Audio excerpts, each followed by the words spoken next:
부활의 아침 예배하는 우리들에게 주님께서 은혜와 평강 내려주시기를 바랍니다. 오늘은 요한복음 21장 1절부터 14절 아무것도 잡지 못하였더니 라는 제목으로 말씀 전하겠습니다. 먼저 오늘 본문 앞에서 있었던 어떤 이야기들에 대하여 먼저 여러분에게 설명을 드리겠습니다. 주님께서 십자가 지셨을 때 예수님의 제자들이 도망쳤습니다. 3년의 공생의 기간 동안에 늘 주님 옆에 붙어서 여러 시간 함께했던 이 제자들이 예수님이 붙잡혀 가시자 다 뿔뿔이 흩어집니다. 여러분, 이것은 배신이죠. 제자의 길을 포기한 사건, 결정적인 실패 이야기입니다. 특별히 베드로는 예수님을 3번이나 부인하는 치명적인 잘못을 저질렀습니다. 그런데 그렇게 십자가 지시고 죽으셨던 예수님께서 사흘 만에 부활하셨습니다. 오늘 본문이 요한복음 21장인데 요한복음 20장 앞부분에서 예수님이 부활하세요. 그리고 첫 번째로 막달라 마리아를 만나시고 그 다음에 제자들을 찾아가셔서 만나주셨습니다. 너희에게 평강이 있을지어다. 십자가 달리셨던 그 손과 옆구리를 제자들에게 보이시면서 본인이 정말 예수이심을 제자들에게 내가 죽었다가 다시 살아나는 것을 분명히 알려주셨습니다. 제자들은 부활하신 예수님을 분명히 만났어요. 확실히 만났습니다. 그런데 오늘 21장으로 와보면 돌연 제자들이 다시 자기 살 길을 찾아서 또 나아갑니다. 오늘 3절이죠. 시몬 베드로가 나는 물고기 잡으러 가노라 하니 그들이 우리도 함께 가겠다 하고 나서서 베드로를 중심으로 제자들이 다 물고기 잡으러 간다는 것입니다. 과거 어부였던 그때로 돌아가겠다라고 하는 것이죠. 여러분, 이상하지 않습니까? 지금 부활하신 예수님을 제자들이 다 눈으로 목격을 했는데 이들은 왜 다시 디베랴 갈릴리 호수로 도망을 가고 있는 것입니까? 왜 다시 주님을 떠나고 있는 것입니까? 답부터 말씀을 드리자면 예수님의 제자로서 죄책감이 너무나 컸던 것입니다. 제자로서 스승과 함께 하지 못했던 죄책감, 그 부끄러움이 그들을 다시금 옛날로 돌아가게 만들었던 것이죠. 더 이상 예수님의 제자로 살지 못하도록 떳떳하지 못하게 만들었던 것입니다. 물론 전에도 예수님과 함께하면서 많은 실수를 저질렀던 제자들이었지만 이번은 조금 달랐던 거예요. 이번만큼은 돌이킬 수 없는 잘못이었고 다시 주님의 제자가 될 수 없다. 정말 큰 실수를 하고 그들은 생각을 했었던 것입니다. 여러분, 그렇죠? 사람은 큰 실수를 하고 나면 절망에 빠집니다. 그리고 패배의식에 사로잡혀요. 신앙적으로도 마찬가지죠. 하나님 앞에서 큰 실수를 하면은, 큰 죄를 지으면은 무엇보다 죄책감에 스스로 괴로워합니다. 의욕의 상실이 되고요. 무언가를 할 때 다 힘이 빠집니다. 부끄럽고 수치스럽고 도망가고 싶고 자포자기하고 싶고 심지어 자살하고 싶은 마음이 듭니다. 나 같은 놈이 뭐 살아서 뭐해? 이런 생각이 막 들기도 해요. 여러분, 실패보다 더 무서운 것이 있습니다. 그것은 뭐냐 하면 실패 후에 찾아오는 절망감이에요.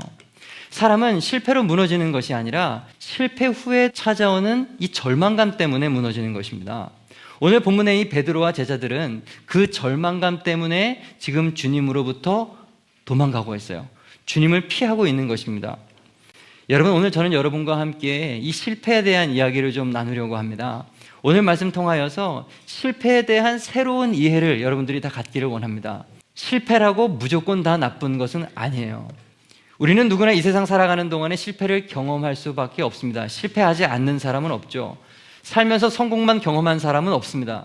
만약 나는 이 땅에서 성공만 경험했다라고 하는 사람이 있다면 이 세상에서 그가 가장 위험한 사람입니다. 왜냐하면 곧 큰 실패를 경험할 것이기 때문에 그렇습니다. 사도 바울이 말했습니다. 그런즉 선줄로 생각하는 자는 넘어질까 조심하라. 자신이 섰다고 생각하는 그 사람은 넘어질 거라는 생각을 하지 않아요. 그렇기 때문에 그 사람은 조심하지 않습니다. 나는 실패하지 않아. 나는 늘 승리할 거야. 승리를 장담하고 기고만장하죠. 그러다가 인생의 쓴맛을 보게 되는 것입니다. 여러분, 우리 사람은 실패하면서 성숙해지는 존재죠. 실패하면서 배우는 거예요. 무엇을 배운다는 말입니까? 가장 중요한 것, 자기 자신이 누구인지를 발견하는 거예요. 자기 자신에 대한 발견. 실패는 우리를 성숙해 하는데 그것은 자기 발견입니다. 이 세상에 내 힘으로 안 되는 것이 있구나라는 것을 알게 되고 내가 어떤 존재인지 나의 무능한 실체를 비로소 깨닫게 되는 것이죠. 성공만 하는 사람은 자기 자신을 뭐든지 다 할 수 있는 사람, 불가능이 없는 존재, 그런 사람으로 알아요. 내 사전에 실패는 없다. Nothing is impossible. 막 이런 얘기를 하면서 불가능은 없다. 이런 얘기는 하고 다니죠. 사실 성공만 한 사람뿐만 아니라 모든 사람이 다 그렇습니다. 사람은 누구나 자기를 사랑하고 자아도취적인 성향이 있어요. 주변에 교만한 사람들이 있으시죠? 가만히 보십시오. 그들이 교만할 조건이 있어서 교만한 것 같습니까? 절대 그렇지 않습니다. 사람은 누구나 그냥 자기 잘난 맛에 사는 거예요. 사람은 누구나 자기가 훌륭한 줄 알아요. 그래서 나도 모르는 사이에 교만해집니다. 이게 뭡니까? 죄예요. 죄의 정확한 정의, 자기 중심성입니다. 실패를 경험하지 않으면 사람은 이렇게 자기 중심성으로 치닫습니다. 죄의 방향으로 질주를 하는 것입니다. 내가 마음먹은 대로 다 되니까 하나님이 필요 없는 것이죠. 늘 자신감 넘치고 그래서 기고만장해지는 것입니다. 베드로가 오늘 본문에 그런 인물이었습니다. 그는 언제나 자신감 넘치는 사람이었죠. 마지막 만찬을 하실 때 예수님이 제자들에게 말씀하셨습니다. 오늘 밤 너희가 다 나를 버리게 될 거다. 그때 베드로가 얘기를 했습니다. 모두 주를 버릴지라도 나는 결코 주를 버리지 않겠습니다. 안 버리긴 뭘 안 버립니까? 그날 밤에 3번이나 예수님을 부인했습니다. 자기 자신을 모르는 거예요. 자기 자신이 얼마나 연약한지 모르는 겁니다. 여러분, 자기가 자신을 모르는 것만큼 심각한 질병은 이 세상에 없습니다. 그 병은 고칠 수가 없어요. 그런 병은 약도 없습니다. 그런 베드로가 오늘 본문에 또 실수를 합니다. 부활하신 주님을 보고서도 또 디베레아 호수로 옛날로 돌아가고 있습니다. 고기 잡으러 가는 거죠. 고기 잡으러 가면서 그 마음속에 어떤 생각이 있었을까요? 그래, 그냥 나는 안 되니까 고기나 잡으러 가자. 내가 그래도 왕년에 유명한 어부였지. 자신만만하며 그물을 던졌겠죠. 그러나 결과가 어떻습니까? 아무것도 잡히는 것이 없었습니다. 오늘 3절 말씀이죠. 배에 올랐으나 그날 밤 아무것도 잡지 못하였더니, 방금 전에도 예수님의 제자로서 십자가 지시선 날 밤 그렇게 실수를 하더니 또 이렇게 어부로서 돌아가면서 또 여기서 재차 실패를 하는 것입니다. 완전히 자존심이 바닥을 쳤겠죠. 이것도 안 되나? 아니야, 다시 던져보자. 던지고 던지다가 지금 날이 새고 있습니다. 밤새 던졌지만 안 되는 거예요. 아마 베드로는 그렇게 그물을 던지면서 옛날 처음 예수님을 만났던 그때, 사도로 부름을 받던 그때가 생각이 났을지도 모르겠습니다. 그때도 똑같이 밤이 맞도록 그물을 던졌는데 아무것도 얻지 못했었죠. 누가복음 5장입니다. 시몬이 대답하여 이르되 선생님, 우리들이 밤이 새도록 수고하였으되 잡은 것이 없지만은, 그때도 잡은 것이 없었고 지금도 3년이 지난 지금도 아무것도 잡은 것이 없습니다. 베드로는 분명 그때와 지금 상황이 오버랩됐을 것입니다. 그때도 실패요, 이번에도 실패입니다. 여러분, 이러한 실패가 우연일까요? 아니죠. 이것은 하나님께서 의도적으로 그의 인생을 만들어 가시는 것입니다. 특별히 베드로에게 기회를 주시는 것입니다. 실패를 통한 기회인 것이죠. 이래도 안 되고 저래도 안 되고 사방팔방 다 막힌 것 같은 답답한 상황을 경험할 때가 있습니다. 여러분, 우리들의 상황에 그런 상황이 과연 우연일까요? 믿는 우리들에게 그것은 하나님의 섭리입니다. 성도들에게 그러한 실패는 하나님의 간섭이요, 하나님의 인도하심이요, 하나님의 섭리예요. 오늘 4절 말씀을 봅니다. 날이 새어갈 때에 예수께서 바닷가에 서셨으나, 아무것도 아닌 표현 같지만 이 날이 새어갔다라고 하는 이 표현은 많은 의미를 담고 있습니다.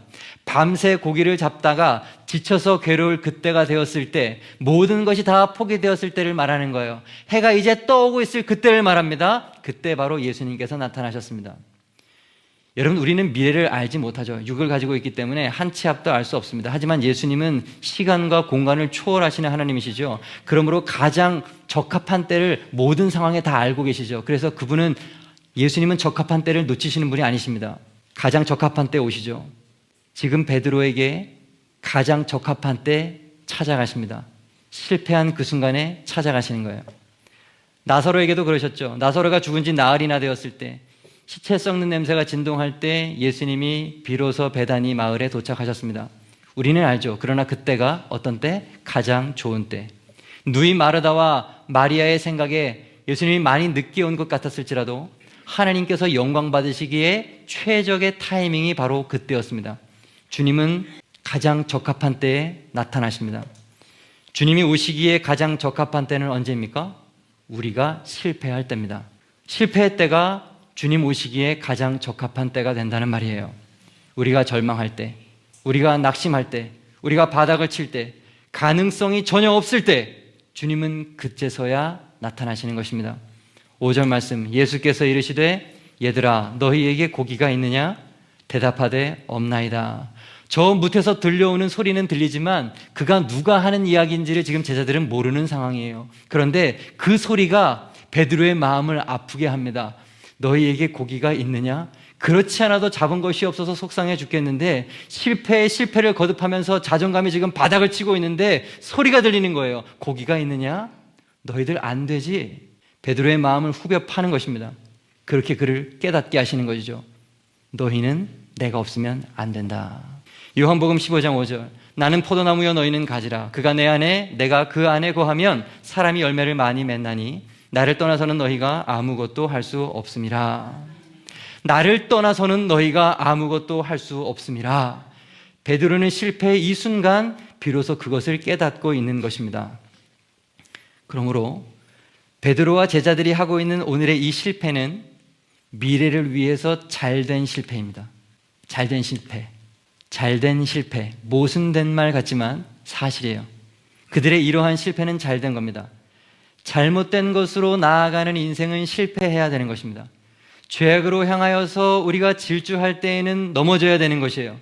자기 욕망의 철저한 곤두박질을 경험해야 합니다. 그래야 비로소 그 사람에게는 변화가 나타날 수가 있는 것입니다. 그리고 여기서 중요한 건 무엇입니까? 실패를 경험할 때에는 철저하게 제대로 완전히 부서져야 된다라고 하는 사실이에요. 살짝 실패하잖아요. 또 일어납니다. 또 옛번성이 일어납니다. 그러므로 우리는 실패를 경험할 때 확실하게 경험해야 됩니다. 절절하게 고백을 해야 합니다. 그래서 다시는 그 죄를 짓지 아니하도록 내 속에 있는 모든 허영심과 교만이 완전히 다 사라져버리도록 우리는 실패를 경험해야 하는 것이에요. 주님은 지금 베드로에게 그리고 제자들에게 그러한 작업을 하고 있는 거예요. 실패하고 또 실패하게 하시는 것입니다. 그렇습니다. 하나님은 실패를 통하여서 우리를 당신에게로 끌고 가십니다. 하나님은 우리를 실패를 통하여서 하나님의 위대한 일을 이루어 가시는 것이에요. 우리는 실패를 원하지 않죠. 우리는 울고 싶지 않아요. 우리는 고통스러워하지 않습니다. 그러나 그 고통을 하나님은 사용하신다는 사실을 잊지 마십시오. 네가 하는 것이 아니라 내가 한다. 이것을 가르쳐 주는 것이죠. 철저히 포기하게 하시는 것입니다. 가르쳐 주시고 포기하게 하시면서 우리를 약속의 땅으로 한 걸음 한 걸음 이끌어 가시는 것이죠. 금요일 저녁마다 심야마다 한 남자 이야기 다윗의 일생을 살펴보고 있습니다. 얼마나 은혜로운지 모릅니다. 다윗의 승승장구 이야기가 은혜로운 것이 아니라 그가 연약하고 무너져가는 모습을 보지만 그럼에도 불구하고 그를 향한 하나님의 언약이 끝까지 성취되는 것을 통하여 하나님이 그를 포기하지 않고 끝까지 그를 이끌어 가시는 것을 볼 때 은혜로운 것입니다. 정확하게 이틀 전에 이 말씀을 드렸습니다. 하나님은 우리의 추함에도 불구하고 그분의 일을 멈추지 않으세요. 우리가 하는 짓이라고는 언제나 죄짓고 취한 일밖에 없지만 하나님은 그럼에도 불구하고 그런 우리를 끝까지 놓지 않으시고 끌어가시는 거예요. 괜찮다고 이야기하시면서 용서하시면서 우리를 안아주시는 것입니다. 다윗이 밧세바를 범했어요. 충신인 우리야도 죽였습니다. 나단 선지자가 와서 꾸짖습니다.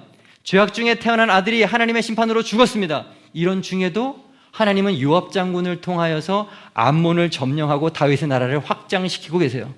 다윗은 죄짓고 있는데 하나님은 그 나라를 넓히시고 계시는 것입니다. 하나님을 향한 다윗의 사랑은 멈출 수가 없습니다.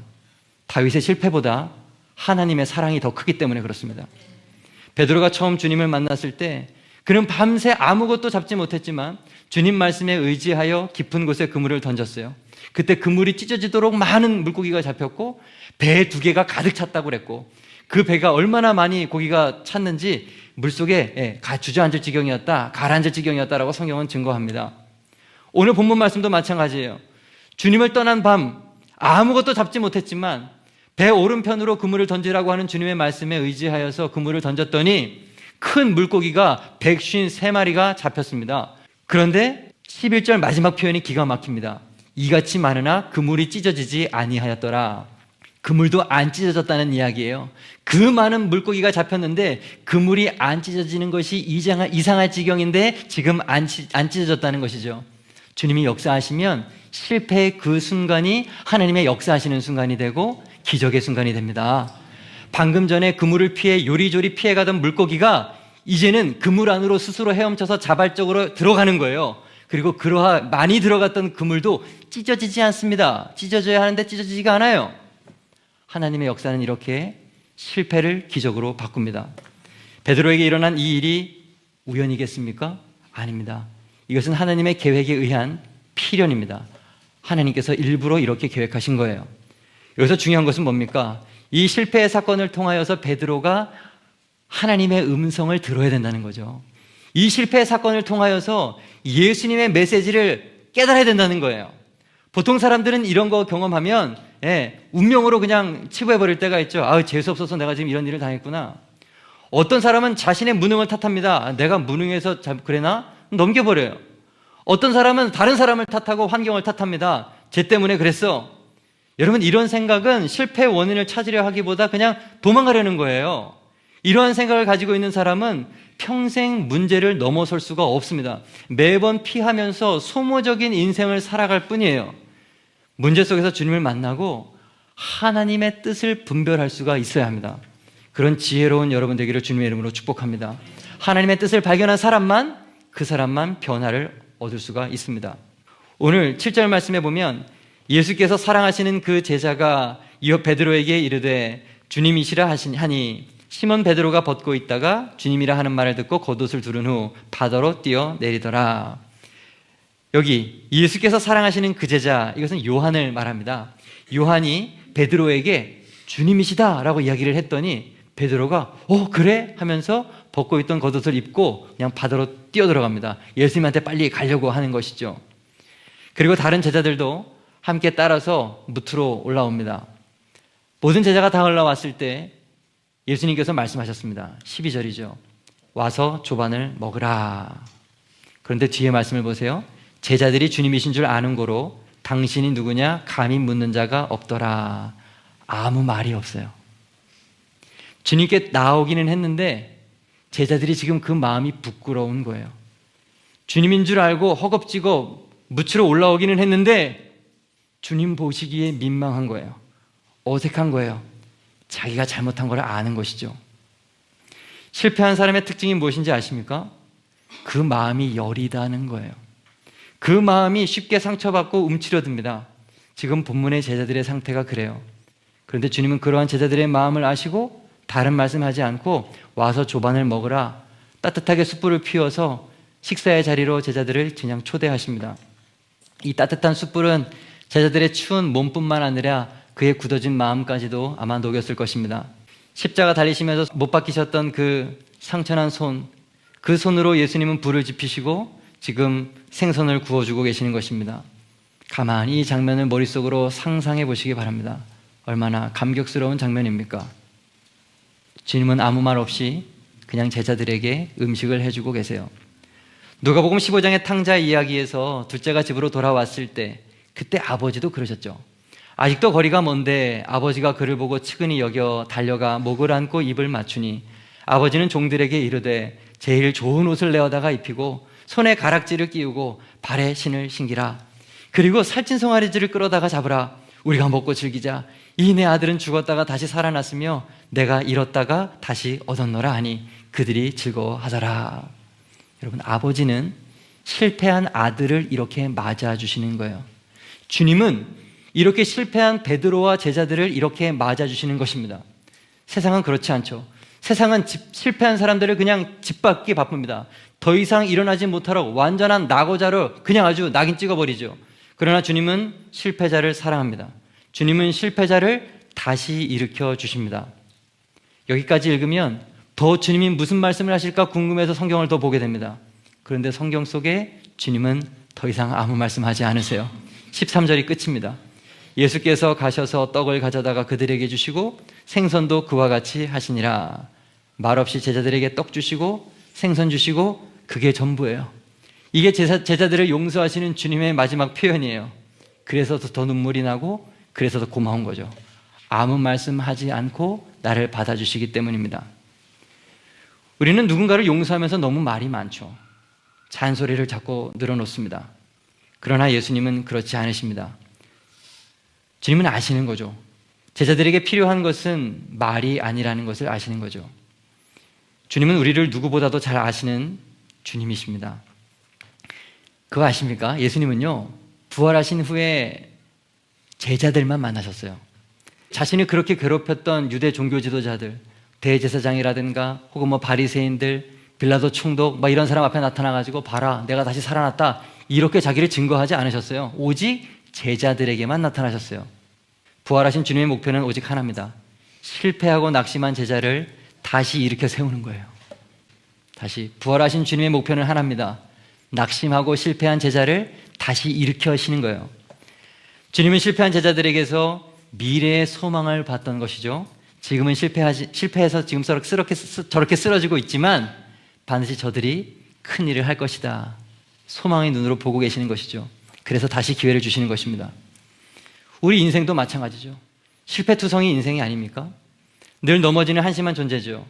그러나 부활의 주님은 그런 우리를 끝까지 포기하지 않으십니다. 이것이 복음이죠.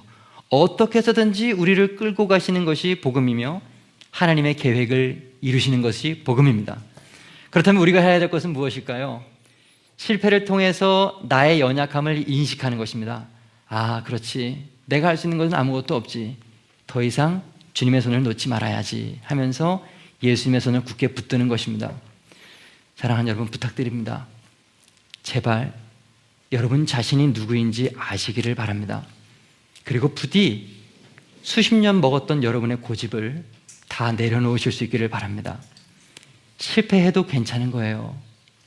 실패보다 하나님의 사랑이 더 크기 때문에 죄인이고 실패하는 내 자신을 그대로 인정하며 주님 앞에 나아가는 것, 그것이 우리에게 필요한 유일한 자세입니다. 하나님은 우리를 실패해도 하나님은 우리의 실패를 사용하시는 분이십니다. 실패를 통해 우리를 새롭게 하시고 더 큰 일을 하시는 하나님을 믿는 우리 모두가 될 수 있기를 바랍니다. 말씀 정리하겠습니다. 아무것도 잡지 못하였더니, 첫째, 사람은 실패로 무너지는 것이 아니라 실패 이후의 절망감 때문에 무너집니다.